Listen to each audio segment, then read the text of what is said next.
बहुत समय पहले जब क्षीर सागर का मंथन हुआ, देवता और असुर एक साथ खड़े होकर सृष्टि के अमूल्य रत्नों के प्रकट होने की प्रतीक्षा कर रहे थे। उन्हीं में सबसे अनमोल वरदान प्रकट हुआ, वो था अमृत, अमरत्व देने वाला दिव्य सार। उस दिव्य अमृत को दुष्टों के हाथों से बचाने के लिए भगवान विष्णु ने ऐसा रूप धारण किया जिसे संसार ने पहले कभी नहीं देखा था। वे मोहिनी बने, रेशमी वस्त्र पहने, आभूषणों से विभूषित, ऐसा सौंदर्य बिखेरते हुए जो कठोर से कठोर हृदय को भी पिघला दे। उनका मुस्कान तूफानों को शांत करने वाली थी।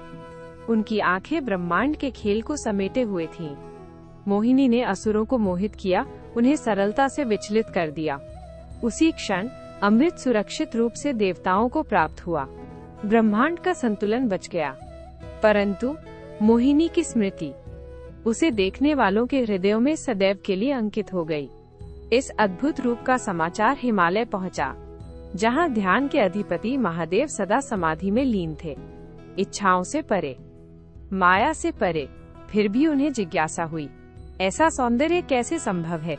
क्या ये मेरे प्रिय मित्र विष्णु से उत्पन्न हुआ है? उन्होंने विनम्रता से कहा, मुझे ये मोहिनी रूप दिखाइए। विष्णु मुस्कुराए और शिव की आंखों के सामने पुनः मोहिनी बन गए। उनकी रेशमी वेशभूषा लहरों की भांति बह रही थी। उनके आभूषण तारों की भांति चमक रहे थे। उनके सुगठित भाव भंगिमा ने योगेश्वर को भी मंत्रमुग्ध कर दिया। पहली बार शिव का शांत हृदय आंदोलित हुआ। कैलाशपति, जो सृष्टि के आकर्षण से अचल थे, उन्होंने अपने भीतर एक कंपन अनुभव किया। मोहिनी की चपल दृष्टि, संगीत सी मधुर हंसी, सृष्टि के नृत्य जैसी चाल, इन सब ने शिव को आकृष्ट किया। उस पवित्र लीला में वासना से नहीं, अपितु दिव्य उद्देश्य से युक्त एक संयोग हुआ जो भाग्य में लिखा था। उस संयोग से जन्मा बालक साधारण नहीं था।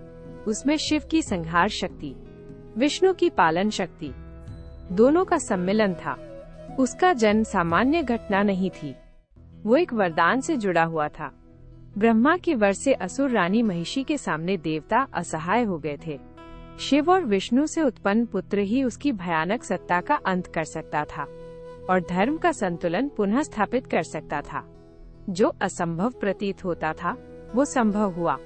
देवलीला से भाग्य का बीज रोपा गया। जो देवता पहले अत्याचार से कांप रहे थे, वे अब भविष्य को आशा से देखने लगे। उन्हें ज्ञात था कि समय आने पर ये दिव्य बालक अवश्य उदित होगा। केवल योद्धा ही नहीं, बल्कि रक्षक, धर्म मार्ग का पालन कराने वाला तारक। ये बालक और कोई नहीं, मणिकांत है, जिसे संसार सबरीमला के अय्यप स्वामी के रूप में पूजेगा।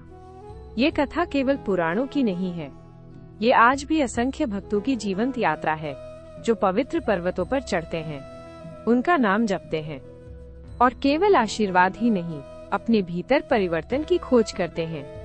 इसलिए भक्तों, सबरीमला की यात्रा केवल जंगलों और पर्वतों को पार करने की यात्रा नहीं है, यह आत्मा की यात्रा है।